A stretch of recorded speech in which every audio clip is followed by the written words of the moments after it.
Utilities are everywhere, from the rural countryside to major city streets. Like roads, utilities are part of our society's infrastructure.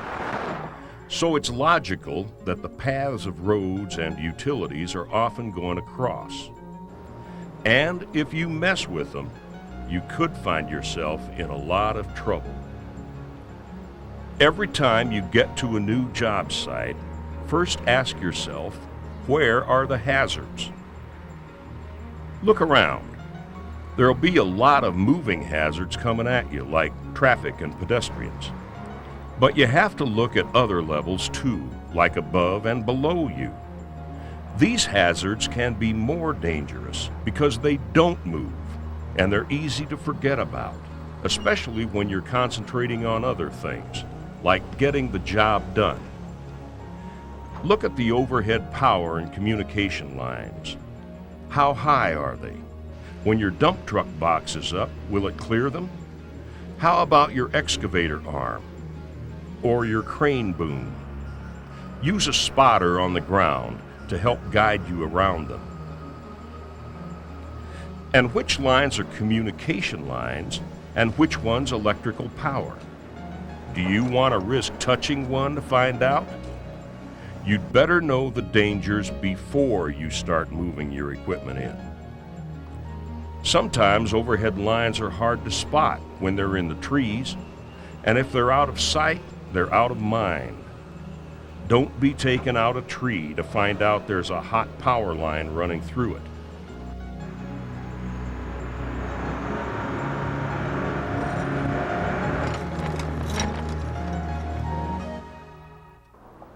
Anymore, utilities like electricity and telecommunications that used to be overhead are now buried underground, and it's getting more and more crowded down there all the time.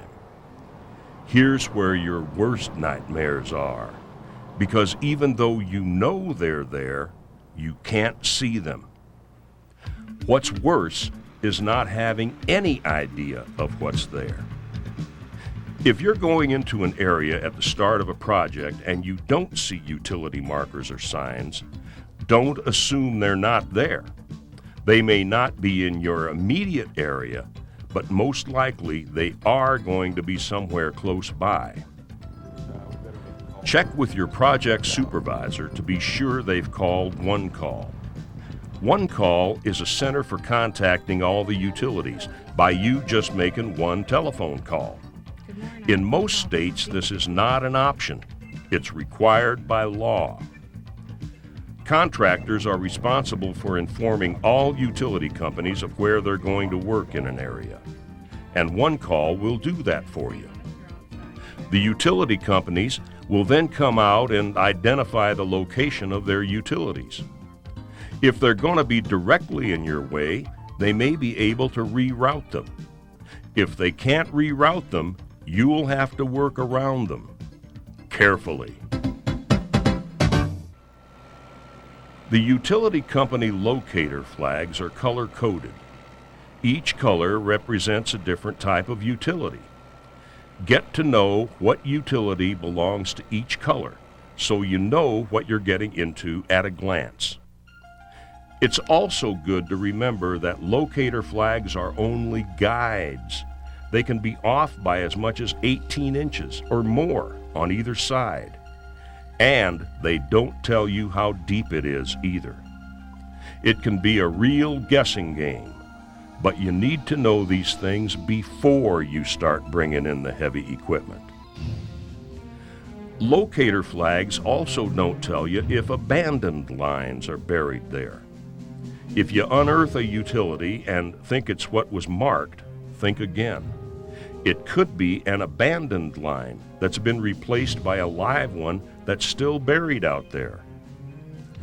Even if you know it's abandoned, treat it like it was live, because it could be mismarked. Don't ever assume you know what's there and where it's at. That's why it makes a lot of sense to have a utility person out there who knows where it is. They'll come if it's going to keep you from damaging their facilities.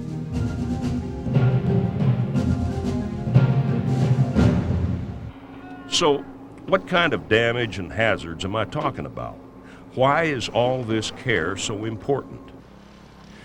If you damage a utility, you'll not only affect a lot of people in the community, possibly putting them in danger, but you could also put yourself in danger. Let's look at the four main kinds of utilities and the problems you can create if you damage them. Telecommunications are becoming more and more important these days. Many businesses depend on communications for their lifeblood. With a simple cut of a line, you could put thousands of people temporarily out of work. And you may be responsible for the resulting financial losses. We depend on telecommunications not only for daily living, but also for our protection.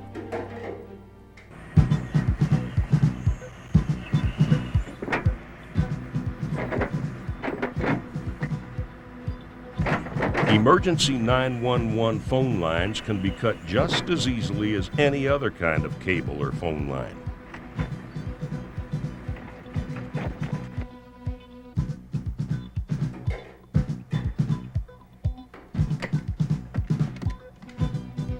This kind of outage you don't want to be responsible for because it can lead to injuries or deaths. Because of what you do, you could be responsible for putting people in costly or dangerous situations, and you and your company might have to pay dearly for it. In addition to lost time on your job and the losses you've created for others, you may have to pay legal fees and fines, not to mention the cost of repairing the break, which alone can cost up to hundreds of thousands of dollars. Add all these losses together, and your simple little cut of a communications line could cost you and your boss millions.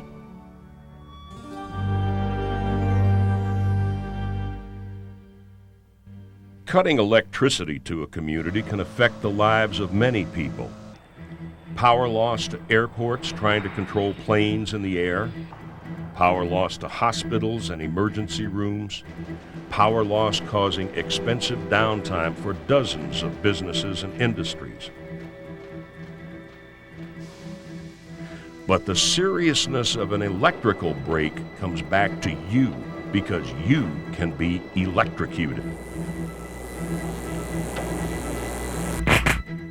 And so can your co-workers standing near you. Digging around natural gas lines is like looking for an unexploded bomb buried under you. If you hit it, you can cause a lot of damage, not only to others, but to yourself as well.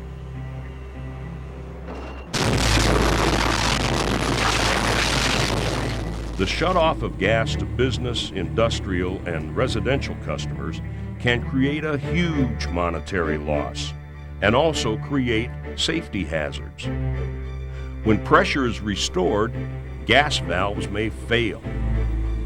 The leaking gas could then be set off by the tiniest spark. The same can happen to you too.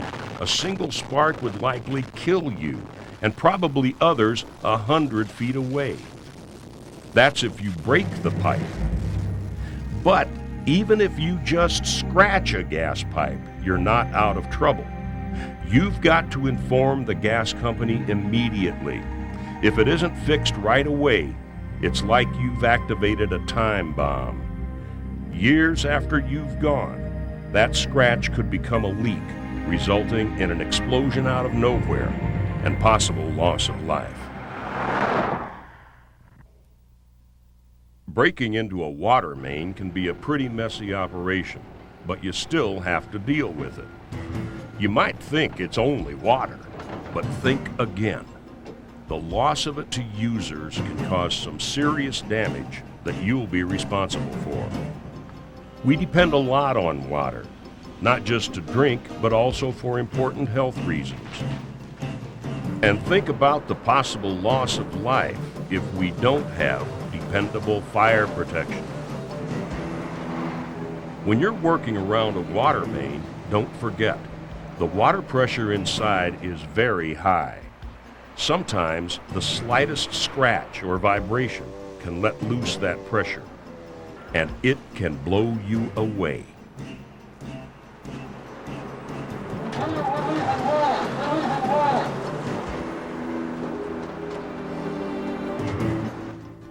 You can get yourself into trouble too. If you're caught in that deep hole, water can fill it very fast, making a quick exit nearly impossible. Even if you get the hole pumped out, you still have the problem of wet walls. Wet walls can easily cave in around you, and before you know it, you'll be suffocated.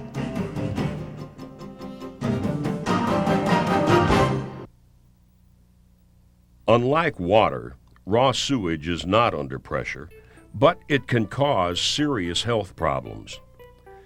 People and industrial processes toss all kinds of nasty things into the sewer every day. Bacteria, industrial wastes, and chemicals you don't know anything about. Do you really want to wade in and work around this stuff? And what about sewer gas? Isn't that highly flammable?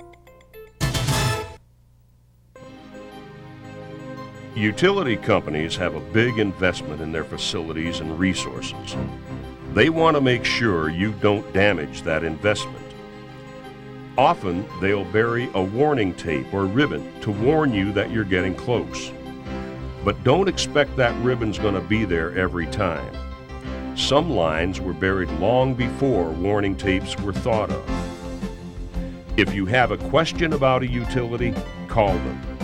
They'll be more than willing to guide you around their facilities and keep you out of trouble. Better still, cover all your bases and call one call. Don't work in the dark. The point is, you can work safely around utilities, but only if you respect them by being sure you know where they are. And you respect them when you know what kind of damage they can do to you and to others. Just remember, every time you fire up, ask yourself, where are the hazards? If you're careful, you'll save the utility companies and your own company a lot of money and a lot of legal headaches. You'll also save the community a lot of hassles and perhaps a lot of injuries. Most of all, you'll save yourself a lot of trouble, maybe even your job, maybe even your life.